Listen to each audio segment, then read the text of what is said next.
Hello, I'm happy to be live with y'all. Today I'm gonna share a little bit further and actually share the first chapter in my book, which is called The Dedication. And here we're here again with Breathing Underwater, um, the social experience, the cult classic. I am the creator. I am the author. Uh, I'm really glad to have you guys here with me today. I'm trying something new, but as I said, I'm reading from the first chapter. So without further ado, thank you for coming and having patience with me. The dedication. This chapter is dedicated to the Black men in our communities, to every man facing in the rebuild phase of his life. A conclusion I arrived upon,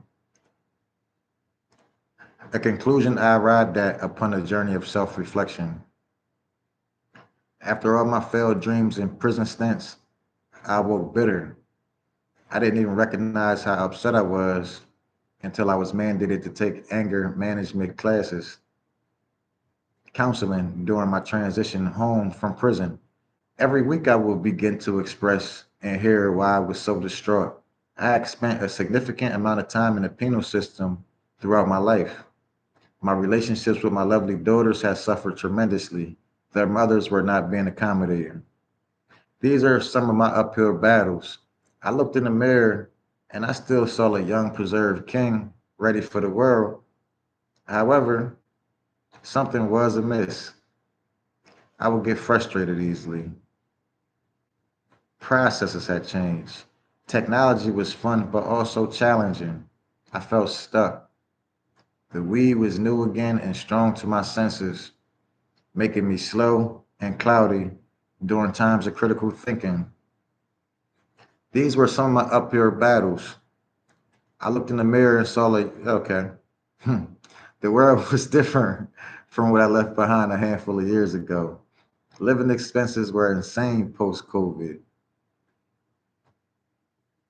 I thought about putting it all on the line and trapping it out, but after a few close calls, I was forced to make an executive decision. After all, this was my fresh start, and everything I had dreamed of was right around the corner. With this vision, I washed my hands of the game. I was looking for a better quality of life. My freedom became way more valuable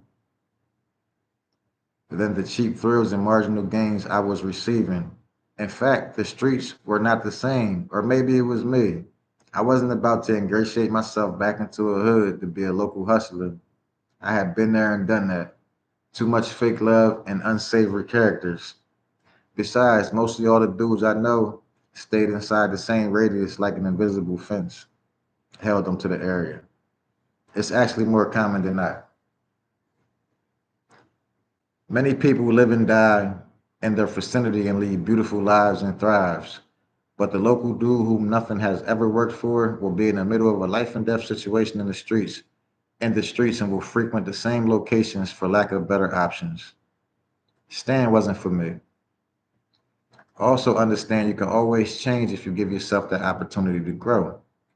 Coming back was proven to be more volatile in terms of lifestyle, mental health, and stagnation. Each individual in life, in this life, has their own path. I'm just glad that I gave myself a chance to broaden my horizon. Obeying the law and rules weren't the hard part, as I had been focusing on staying out the way upstate and making parole. I had already made my mind up about what it would take to be successful. However, when adversity came, I felt daunting. My adversity seemed to come in the form of threats. This is what activated me.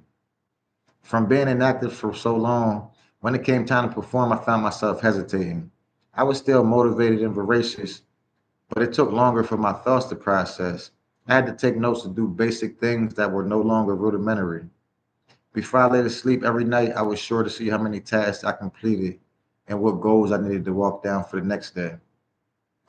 This all took place from the Kentuck Group on Erie Avenue in Philadelphia. This is a work release program that houses state and federal parolees. The halfway house was highly unorganized and inconsiderate by taking my passes for being late a few minutes here and there as I navigated the new city. I would catch the bus going in the wrong direction and things of the sort. This would cause my passes to be frozen until I could speak with my counselor and explain my circumstances of my tardiness. Explain the circumstances of my tardiness. At the time, I was working at a door making factory, and they would stop me from being able to go to work on time.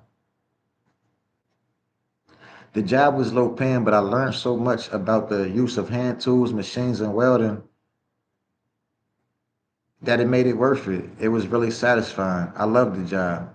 I would have stayed if the money was correct, but I ended up losing the job and kept taking the work passes to go outside and move around the city while looking for another job as if I was still working.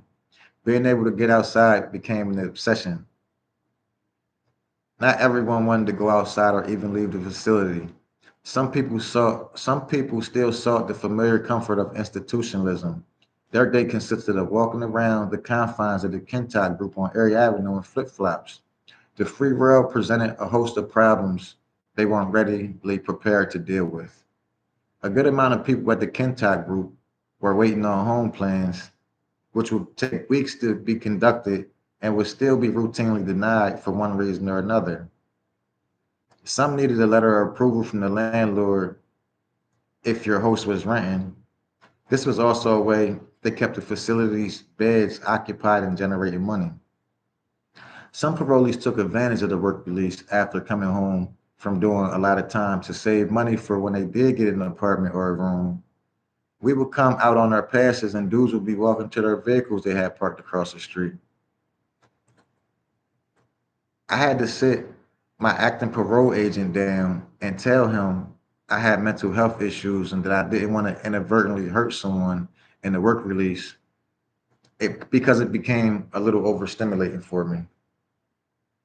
With all the excitement and ignorance of the place, I knew one sudden move could have me back up top in jail looking stupid.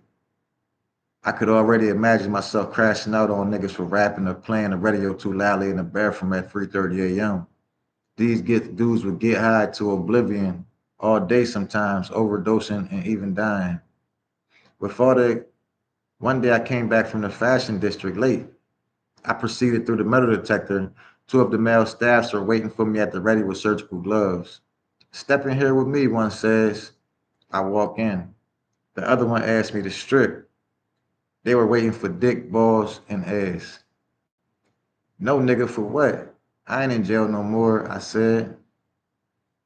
They were accosting me with too much enthusiasm. I brushed past them and exited the bathroom. I felt like they just wanted to look at me and my dick for no reason. I got buzzed back to my unit. It wasn't a hard move to pull on the young adult staff members because they were not mature and assertive. Instead, they were creepy and goofy. They were really pissing me off having me squeezed in a tight bathroom like that. Later in the evening, I got called for a urinalysis. I met a nice chick online while I was in a halfway house, and we hit it off. She drove out of state to come chauffeur me around almost every time I had a pass. She brought a new iPhone and gave me her old one. When I asked what she did for money, she boasted her father as her financial support. We had a love affair. Oh, she had a love for hair, nails, and tattoos. Small world. I ended up knowing her uncle, who I bidded with in juvie. He was around my age and gave me his blessing. I know he was in the middle of a long bid, so I sent him a JPay. Then I moved in with her. Things were cool at first, and we were married. But after a few intense arguments, I felt it was better that I had left, not to mention the respect I had for her people.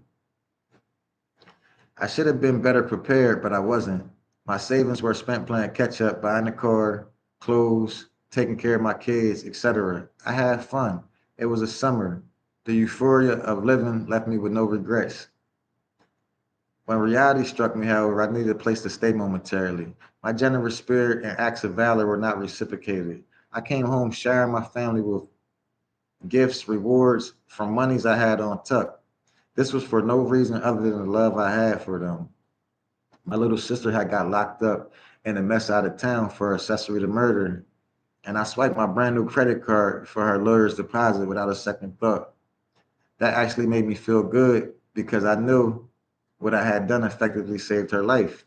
However, when I encountered my hardships, like in prison, everyone disappeared. They were nowhere to be found. One evening, not long before Christmas, I was at my mom's house laying on the couch for shelter, and she texted me, I need you out when I get back, and wanted me to leave in the dead of winter.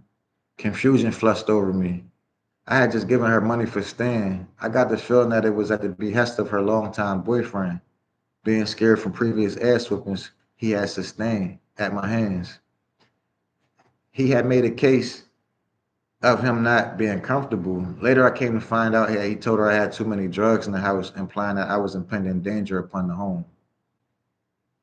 I'm sure my mom smelled the marijuana coming from my suitcase on the living room floor. I was doing what I knew. It was like muscle memory. Yes, I was wrong, but my mom didn't have a problem with it until he spoke. I felt like I was in a standoff competing for my mother's love. It sounds ridiculous, but at that moment, I was desperately needed her for support and loyalty. Yes, I was wrong having weed, but it was never a problem until he mentioned it. Being put on the street in the wintry conditions on short notice had me feeling away. I never wanted to be vulnerable like that again. I had to sit my mom down and tell her, hey, you're picking a side and making things hard for me. I was her only child, giving her money consistently and making sure she was good. At this time, I was in a state of peril. My instincts kicked and I had to think fast. All I was doing was smoking marijuana and muttering incoherent plans and dreams of my future.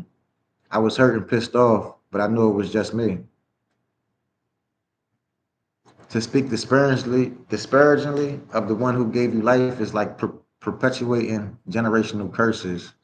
From an adult standpoint, I don't have a full scope of my mother's trauma, which caused her to make certain choices. I love my mother unconditionally, and I will always find a way to love my mother. She had to learn along the way, like every other young girl that had children. And now that she has grandchildren, she also has a second opportunity. She is so important to me. Love will always be the best option. Mother, I love you. um, okay. So the lesson I learned was a hard one. I used all the energy to rely on myself. I didn't want to crash out and break down from pressure. It seemed as if people who inquired about me were being more nosy than offering support. They were checking on me more for the amusement of watching the story unfold. A lot of things baffled and confused me. Every day I would clutch my dollars and play survivor. I left a bag of clothes in the Thought's car and she kept them. I would leave a bag of clothes in the basement and come back and the jacket would be gone. During this sequence of events, I experienced a wave of emotions. My mind would find reasons for me to disband from everyone for one reason or another. People were normalizing being ingenuine, dishonest, and downright trifling. Around this time, I had an awesome clarity and forwardness where I would speak truly how I felt, wrong or otherwise. In all honesty, I had never done that. I said some things at the time that I've since had to go back and apologize for. Being hurtful with my words were never my intention. Having outbursts in the moments of erraticism, I felt liberated to honor my own emotions.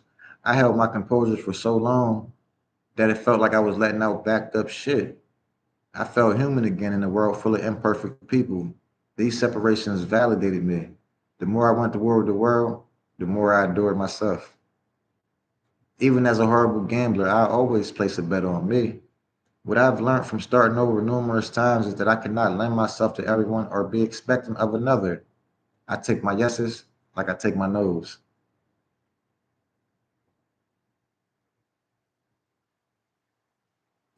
I'm gonna pause this for a minute.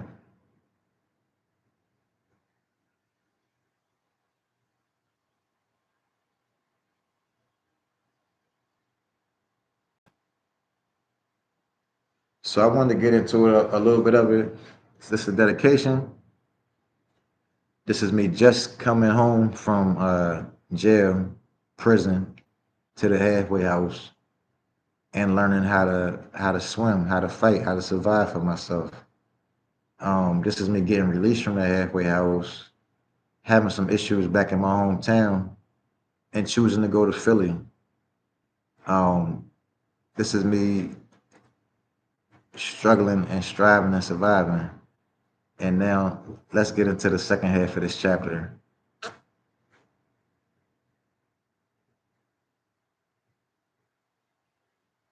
The facts I had to work with told me that most of my associations devalue me, which is quite common because, some people just get used to you and they take you for granted.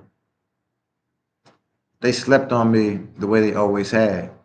I didn't want to be anywhere where I could be viewed in such low esteem. I felt taken aback that the world didn't see me coming. If the support system was stronger, my transition would have been easier, but things were not meant to be easy. Easy is a trap. Easy is a trap. At this time, I was moving a good part of my marijuana at these underground shows. Once a week, I would run a table and sell the gas at a slightly higher markup than street value. It was lucrative. My guy put me up on it. I considered it an alley oop. I was supposed to send up my portion for the money for the table, and we were supposed to be renting. But I got so preoccupied that day that I had dismissed him and told him I would pay him when we set up and made some cash. He ended up taking another dude he was hanging around with a lot during that time period. That night, the weed show got raided. They seized a large quantity of drugs and charged everyone for the same offenses. The security,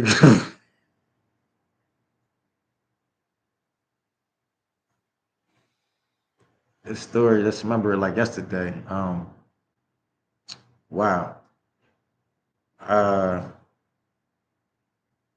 the security guard got booked with an AR. It was wild. I heard it was a warning sign for me. 20 or so people were swept up in the indictment. Most came straight home within weeks by signing a plea to cooperate if they ever needed them to testify again on the show's host. Allegedly, my homie's friend was one of the first ones released, totally evacuating the hood he had no ties to.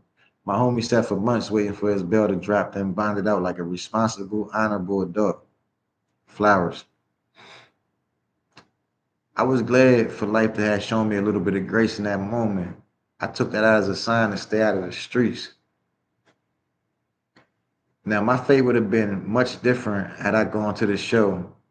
I knew that I would have been subject to far more scrutiny because of my parole status. I would have been at the mercy of the courts. Even thinking back now, I was excited to make money, but I was about to be snatched off the streets by an error of judgment. Pennsylvania would have came and extradited me. They knew ignorance would have been, wouldn't have been. I knew ignorance would have been, wouldn't have been an excuse. Even as a child, I'd never been the type to say, I'm only 15.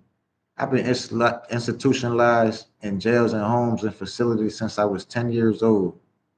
I never threw a rock and hit my hands. One time, I was home for only a few months. Me and my homies' entourage went out to the after hour joint, and the police rushed in, and it almost caused a stampede. I remember they manhandled a bottle girl that was fighting with them. They were in SWAT gear and shields. Once they subdued the crowd, they began to let people out of the exits after looking at everyone's shoes. They were looking for someone. I don't know if they ever found him. It was exhilarating, but I know the lifestyle was something that I could not sustain. Make money in the day and spend it through the night in a strip club or section of a lounge. No one seriously wanted to invest in the club or facilitate a space to generate money. Smoking rapid weed in the section and popping bottles was cool, but it was taxing on my body. Loud music, everybody looking cool and dumb. I used to take my shoes off and fall asleep behind my sunglasses. I really didn't see a point of all the song and dance. Everything about the nightlife was counterintuitive. A bunch of super average niggas crowding each other for protection and reassurance. After it was all said and done, I would go back and romance the same girl who begged me not to leave out. All that they catered to a lovely ambiance with bottle girls and strippers, it was always a sausage fest. These bitches only came to the section to have money thrown on them and liquor splashed down their throats. I felt like I had graduated but was still hanging out on the premises. After about a week in greasy motels just outside city limits, I left my hometown of Delaware and went back to Pennsylvania, where I was on parole. I found housing literally in a freezing January rain. My phone was dying and I was using my navigation to travel. I landed in the heart of North Philadelphia in a rundown rooming house on 17th and Lehigh. I say the heart of Philadelphia because the subway stop is North Philadelphia Station, right down the street from Joe Frazier's gym that closed down some years ago. I kissed my losses to the sky. The next day, I found a job. I had previously gotten hurt on a construction gig late in the summer and had to sell my car. My pockets were slim. Uh, okay. Now, had I not been forced to move, I may have stayed and continued to do a lot of things that were comfortable, but not the best choices. Even though Philly can be a tough place to live in terms of drugs and crime, my presentation was not that of a drug dealer. So I never really attracted that kind of attention. So, yeah, I came home. I got released. I tried to go back to where I was from. It didn't really work out for me. I made a decision to leave. I thought everybody was being fake. People just was checking on me just to be nosy.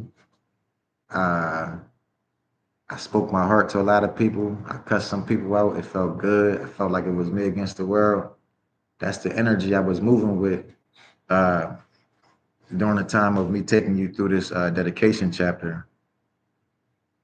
And if I would have got caught up in that raid with the homie and everybody, all the other contestants, I would have still been locked up, and I would not be on YouTube live read my book to you. The book never would have came out. My whole fate would have changed.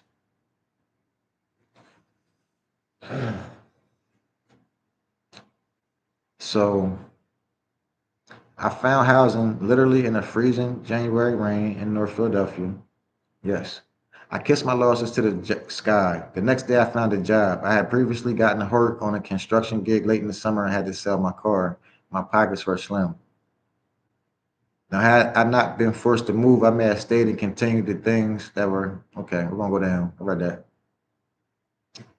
At first, anger fueled me through the wintry conditions, steam coming from my mouth as if my lungs were full of smoke. I was in survival mode. Then I saw that a bigger city offered me more everything. I never saw a Rolls Royce pulling away from the bank or a Lamborghini casually floating through traffic where I'm from. So instantly the motivation shifted and my outlook became optimistic in order to benefit me. Not to mention, I was more apt to hustle because I had more space to operate. Then eventually I came to realize through travel that half of everybody in a bustling area did not originate there. I had completely rebranded myself from that of a street dude. The best way to mark my growth was to go independent, like I had done so many times before. Oftentimes, the place where you originated will not acknowledge your worth. You don't even know how much you appreciate it until you go somewhere else.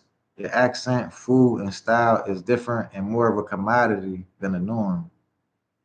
How dare I downplay my potential or sit around unproductive because it suits an expectation? I'm way too driven for any of these moves. A glance at history shows us all the great explorers discovered territories, conquered, and laid claim to them as their own. This has always been a concept for me as I am frequently inclined to move through cities and towns alike. The saying goes, only so many fishes can fit in a small pond. That's why some dudes in the hood go out of town and prosper in other economies. And to be fair, it takes a unique individual to have success in an unfamiliar landscape. Adversity is the breakfast of champions. At this juncture, a struggle was imminent and head on. It's like having to square up with the bully to establish a hierarchy or respect. But the whole time, my bully was arrogance, ignorance, my nativity, and negativity. As all this was taking place in real time, I had a mandated group therapy session on Zoom recurring weekly. This time, I just happened to be traveling via a noisy SEPTA train. The psychologist was a young Asian lady.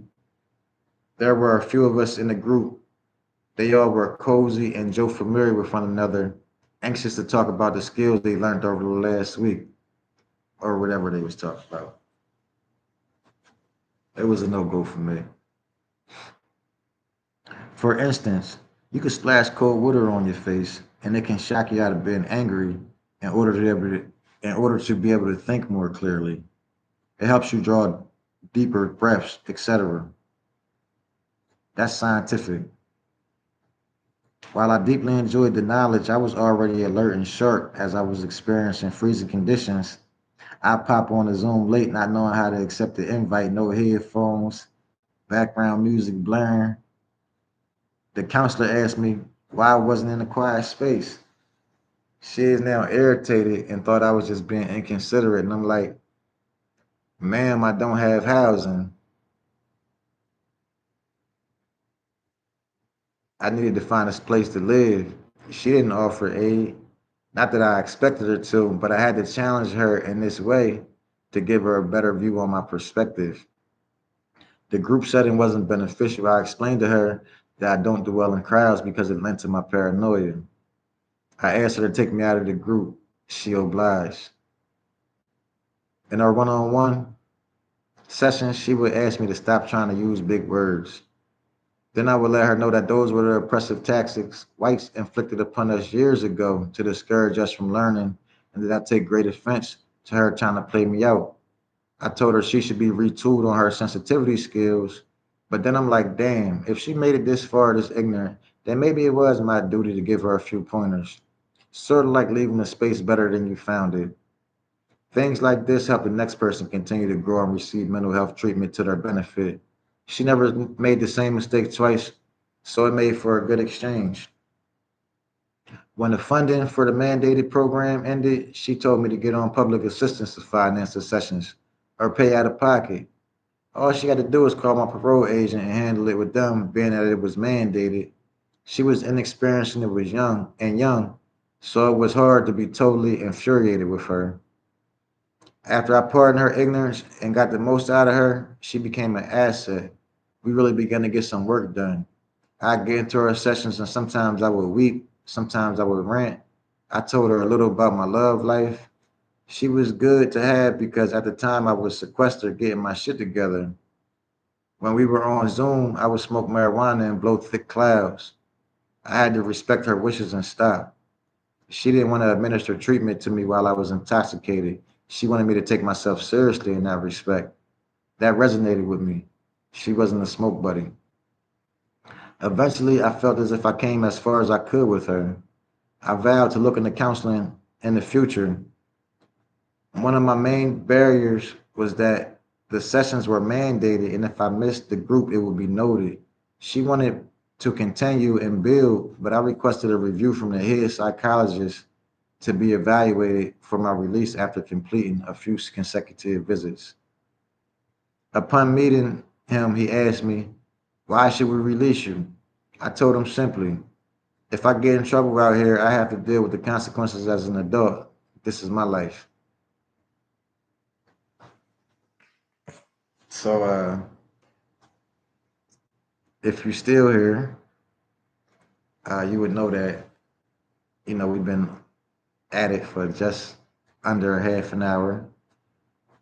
And I want to thank y'all for coming out and enjoying some of this book with me. It's a lot of things to unpack. You can go in the comments. I'm taking questions. I'm giving answers. So this is the cult classic right here, and it get deeper, it get better.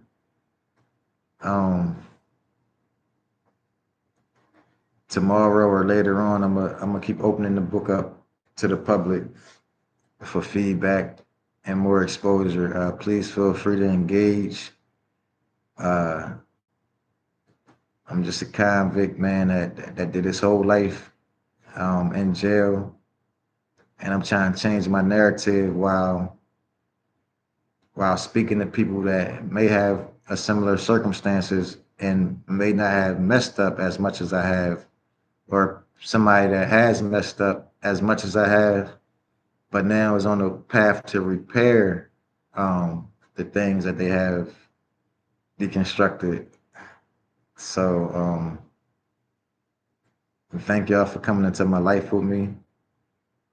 Um,